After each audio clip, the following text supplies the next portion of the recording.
Un día como cualquier otro, me levanté a preparar mi desayuno, y casi me llevó un susto con el cuadro. Veía a la nada con una mirada tan tétrica, parecía que había cambiado el gesto que mostraba normalmente, frunciendo el ceño, como intentando ver algo a lo lejos. Era sumamente espantosa. En medio del susto, solo reaccioné echándole una sábana encima, que quedó colgando de tal forma que cubría el cuadro. Durante todo el día me pasé por el pasillo sin tener que ver ese rostro mirándome. Ya al caer la noche, pude escuchar un ruido muy sigiloso. Al salir al pasillo para ver de dónde había provenido el ruido, pude notar que la sábana se había caído. Mi corazón dio un vuelco. Ahora el rostro de la anciana me estaba sonriendo de una manera macabra, mostraba sus malgastados dientes y se notaban exageradas arrugas en su rostro. Realmente no sabía por qué mi abuela apreciaba tanto a ese cuadro, y me intrigaba más que ella no lo encontrara horrible. Fue un martes por la mañana cuando casi me da un infarto por algo que llegué a ver. Estaba desayunando mi clásico café y emparedado de pollo, al momento que noté una cabeza asomándose por el extremo de la puerta para verme. Pegué un grito que se debió de haber escuchado en toda la cuadra, a la par que la cabeza se escondió rápidamente. Salí al pasillo a ver qué era lo que había pasado, pero no vi nada. Nada aparte de ese horrible cuadro, que de nuevo había cambiado los gestos de su rostro. Estaba seria. Yo sabía perfectamente que esa cabeza que había visto era la de esta mujer. No sé cómo, pero había estirado su cuello para vigilar lo que hacía. La noche siguiente decidí hacer algo más inteligente. Coloqué una cámara delante del cuadro, con la intención de comprobar si era de donde salió la cabeza, o si en verdad el cuadro hacía movimientos extraños. La dejé grabando 3 días, en los cuales salí fuera de Lima a otro departamento de mi país. Al tercer día, subí directamente al segundo piso para ver las condiciones del cuadro y de la cámara. El cuadro cambió una vez más, ahora estaba enojada, tenía una expresión llena de rabia y de furia, sus ojos brillaban de odio porque... Pasé a revisar lo que había capturado mi cámara en los 3 días que estuve ausente.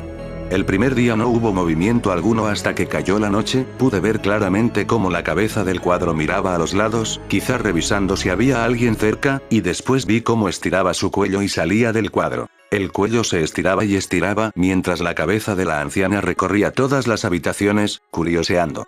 Cuando finalmente volvió a su postura, cambió su expresión a la de una sonrisa. A la mañana siguiente pude verla repetir el mismo procedimiento, solo que ahora después de haber vuelto a su posición normal, empezaba a moverse más. Estaba saliendo del cuadro. Al salir completamente, vi que era una mujer extremadamente alta, era el doble de mi estatura. Tenía que caminar agachada para no chocar con el techo. Pero su altura no se debía al tamaño de su cuerpo en sí, sino a que su cuello estaba estirado exageradamente. Los 94 años de mi abuela habían llegado a su fin, la conocí desde muy niño por la razón de que vivíamos en la misma casa. Su herencia claramente decía que aquella casa quedaba a mi nombre, pero que por respeto debía dejar los cuadros y muebles donde estaban. Siempre que de niño iba al segundo piso a llevarle una sopa a mi abuela cuando estaba enferma, pasaba por el pasillo mirando al suelo para no tener que ver el horrible cuadro colgado en la pared.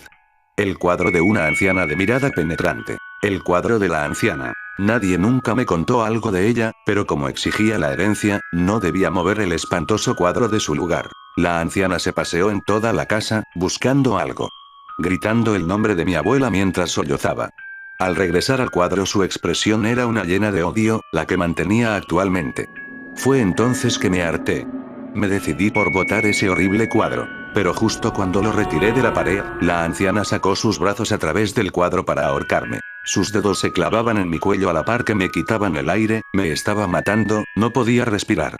Estaba a punto de dejarme vencer cuando me liberé de milagro y arrojé el cuadro. La anciana regresó sus brazos dentro del cuadro y siguió mirándome con odio, ahora desarreglada. Llamé de inmediato a mi padre para contarle lo sucedido. Sabía que no me creería, pensaría que me estaba drogando, no fue así. Hijo, ese cuadro, la anciana de ese cuadro, era tu bisabuela, me dijo mi padre a través del celular que nos comunicaba. ¿Mi bisabuela? Eso no importa ahora, ¿no escuchaste lo que te dije? Lo sé, es que ella murió de una manera peculiar, me dijo con dificultad mi padre. Ella sufría de una depresión horrible. Un día no pudo más con su soledad y se ahorcó. Esa noticia me impactó. Está bien, que mi bisabuela se ahorcara era algo extraño, y en parte triste, pero ella quiso matarme y me costaba explicarle a mi padre lo que me sucedía. Le iba a colgar y buscar otra solución hasta que me contó una última cosa. Lo raro de ese cuadro, hijo, fue que lo pintó tu abuela el mismo día en que tu bisabuela se ahorcó, exactamente antes de que lo hiciera, me explicó mi padre. Bueno, fue a petición de tu bisabuela que ella lo pintó, pues según ella, a través de ese cuadro la cuidaría mientras viviera de cualquier persona que le quisiera hacer daño. Hijo, hay algo que... Le corté el teléfono. Fácilmente podría decir que hubo un problema en la línea. Corrí al pasillo con ligereza. El cuadro estaba vacío, el rostro de mi bisabuela no estaba. Sentí en ese momento una respiración helada a mi espalda. Ahí estaba ella, la anciana, extremadamente alta, ángel protector de mi abuela. Me miró unos segundos con esos ojos llenos de odio, llenos de maldad, llenos de venganza.